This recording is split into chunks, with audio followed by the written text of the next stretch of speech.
Pronto. Boa noite. A paz. Ai, as tentativas de gravar, mas vamos lá, né? Tem tudo a Deus, ver com a palavra. exato, Tem que ser né? perseverante. Com certeza. Então, Senhor Jesus, por favor, né? Guarde a nossa leitura, né?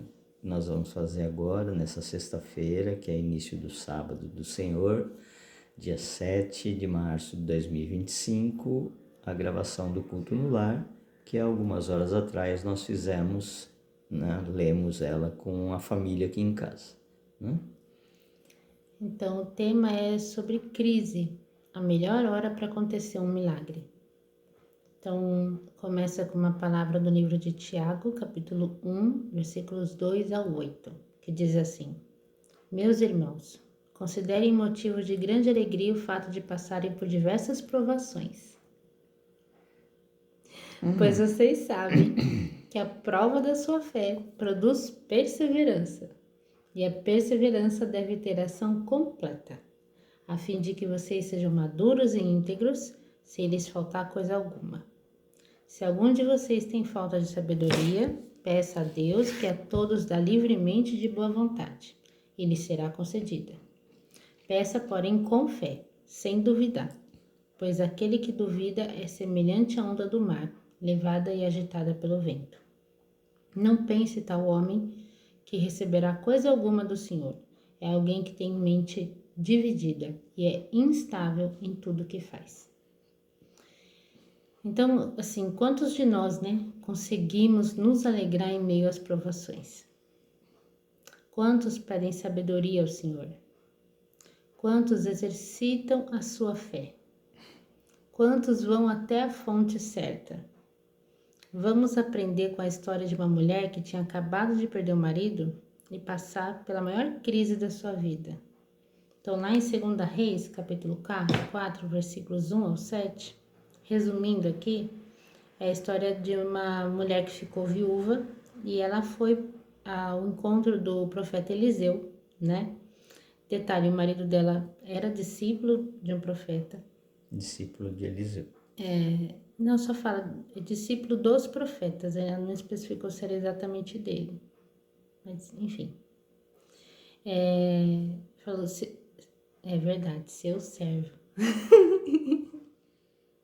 Eu estou falando. Cabeça. Lembrando que Eliseu foi discípulo de Elias. Então, se Elias foi aquele que todos queriam seguir e ele jogou a capa em Eliseu e disse, me siga, Eliseu foi escolhido por ele. Lógico que Deus sinalizou isso, porque Eliseu era assim, um papaizinho do céu, certo? Os profetas que ele chama de amigos, né? E aí, E Elias no final pediu, eu só quero sua porção dobrada, né? e aí, bom, ela fala que ele morreu e fala que ele era muito dedicado, né? E agora só que um homem que tinha emprestado dinheiro para ele estava cobrando a dívida, querendo levar os filhos dela como escravos, né? E ele falou: o que eu posso fazer por você? O que você tem em casa? Aí ela: não tem nada, tem uma vasilha com um pouco de azeite. Aí ele falou: faz o seguinte. Percorra a sua rua e peça emprestadas vasilhas e tigelas das suas vizinhas. Não traga poucas, mas todas que você conseguir.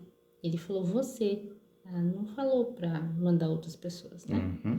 Depois volta para casa, fecha a porta, só você e seus filhos na casa, ou seja, se o milagre é para você, é para ficar entre vocês, não é para abrir a boca, né?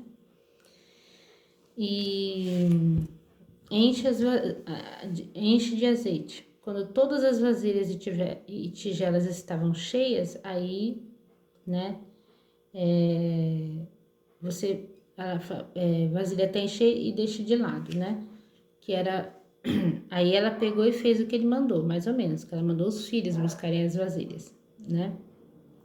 Quando todas elas estavam cheias, né? Ela falou, tragam mais vasilhas. Aí os filhos responderam, acabaram, a gente não tem mais. Então o azeite cessou. E ela foi contar ao homem de Deus o que tinha acontecido. E ele falou, vende o azeite e pague a sua dívida. Você e seus filhos poderão viver com o que sobrar, né? E aí o estudo fala sobre 6 lições que a gente pode tirar de uma crise. Então a primeira é que problemas são meios que Deus usa para fazer a gente crescer. Então, é no momento de crise que nós deixamos de ser bebês na fé e amadurecemos. Ele fala isso mesmo. Esse versículo nos mostra que aquele marido temia Deus, mas passava por uma crise financeira muito grave. Ou seja, ninguém que tem fé em Deus está livre disso, né? Isso não mudou nada. Quando ele morreu, a esposa herdou as suas dívidas e sem dinheiro teve que assumir a situação para os filhos não virarem escravos, né? E foi preciso ela deixar a zona de conforto, né?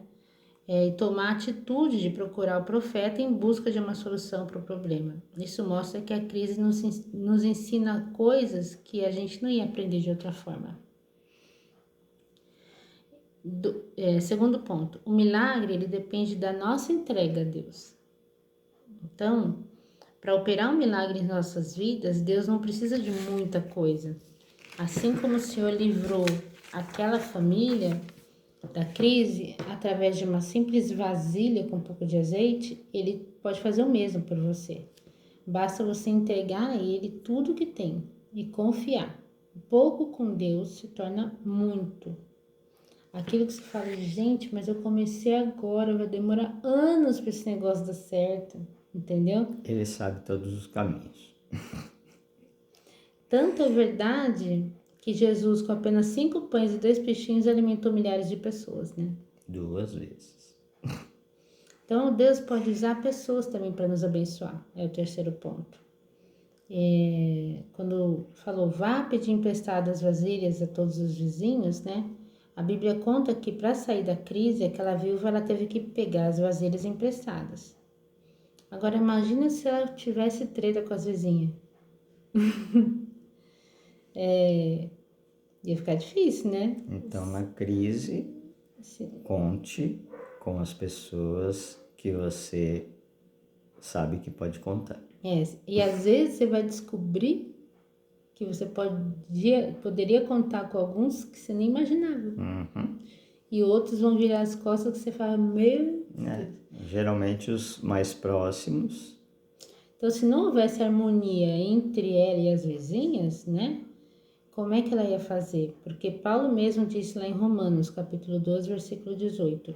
Se for possível, quando estiver em vós, tende paz com todos os homens, né? Então, para que um milagre aconteça em sua vida, Deus pode fazer você depender de outras pessoas. Aliás, isso no deserto é a especialidade de Deus, dependência. Ele pode sim usar muitas pessoas para o pão aparecer na tua casa. 4. O tamanho do milagre é proporcional ao tamanho da nossa fé.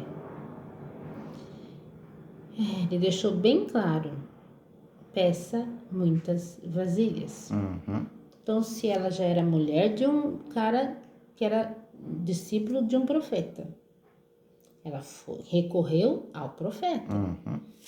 Sabendo que o milagre ia ser feito, qual que é o raciocínio? Gente, eu vou achar quantas vasilhas tiver nessa vila, nessa cidade, né? Não vou me restringir só às vizinhas, não. Aí, porque assim, também ela estava pensando nela e na família, e se ela pudesse ajudar mais pessoas, tô viajando aqui, mas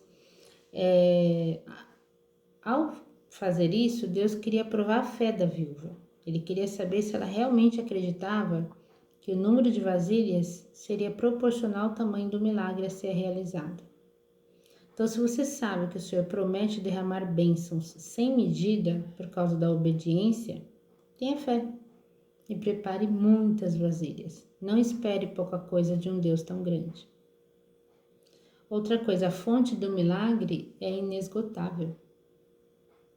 Então, Quando todas as vasilhas estavam cheias, ela disse a um dos filhos: traga-me mais uma. E ele respondeu: já acabaram. Então o azeite parou de correr. Presta atenção nisso. Quando não havia mais nada, ele parou de correr. Não quer dizer que acabou.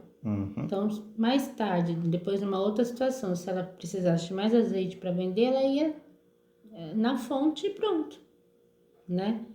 Se houvesse mais recipientes, Deus certamente continuaria derramando mais bênçãos naquela casa, porque o poder dele é ilimitado.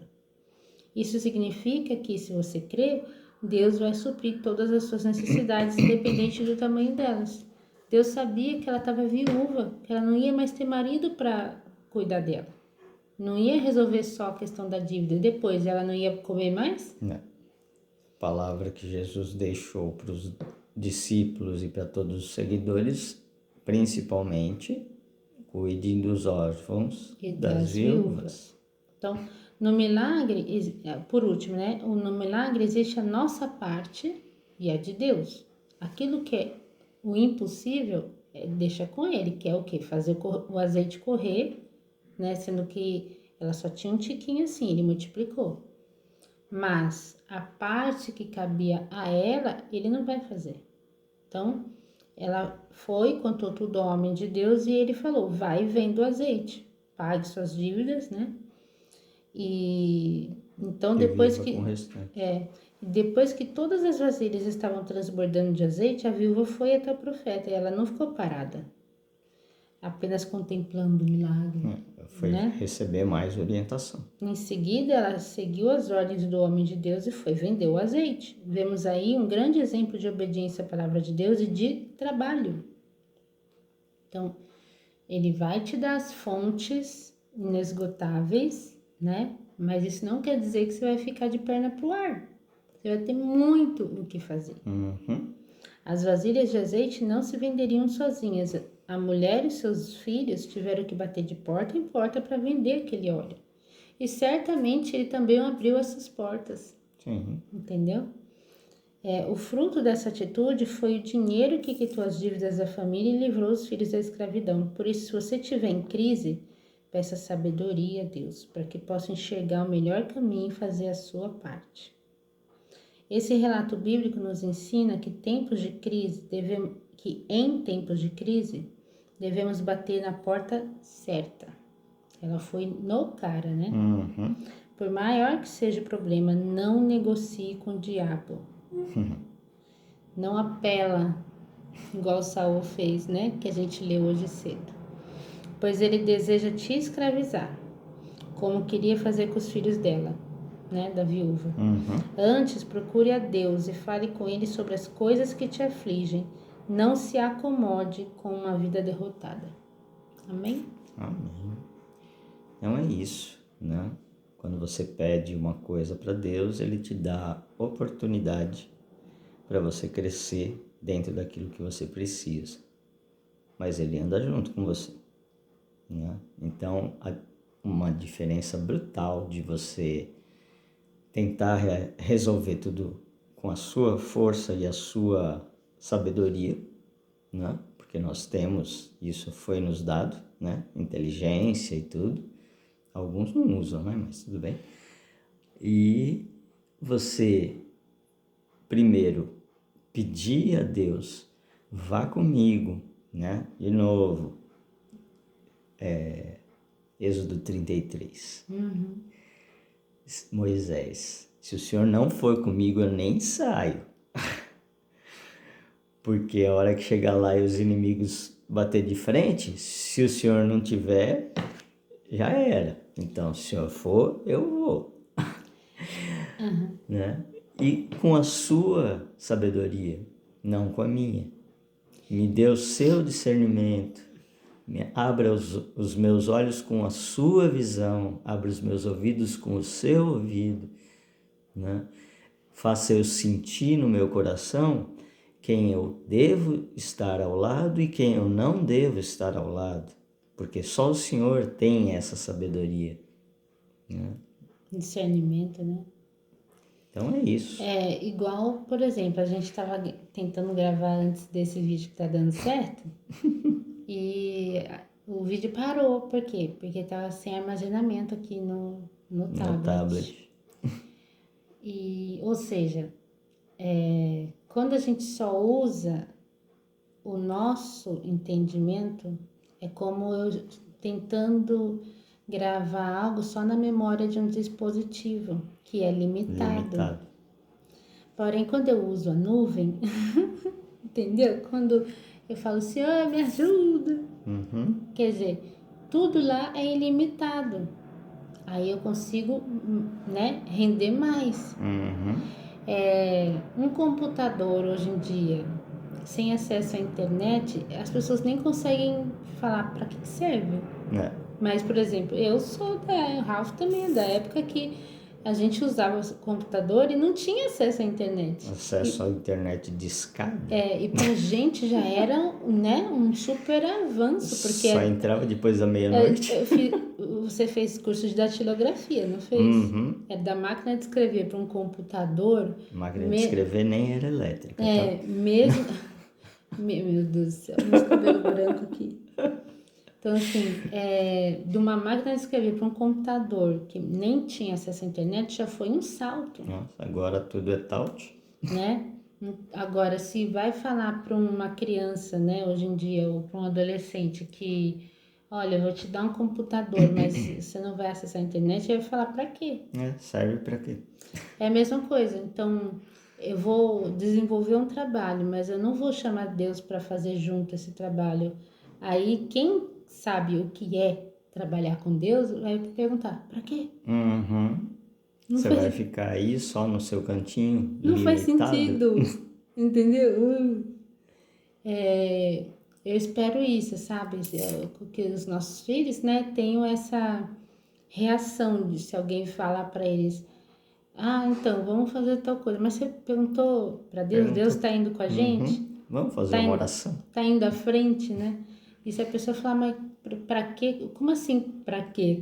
Não tem outro jeito de fazer. É para tudo. Né? Então, muito boa essa palavra. Espero que vocês gravem aí no coração de vocês. Com certeza vão se identificar bastante. Então é isso. Desejamos que Deus abençoe o sábado de todos, né? Que Jesus derrame as suas bênçãos e que o Espírito Santo esteja nos protegendo. Se Deus quiser, até amanhã. Até mais.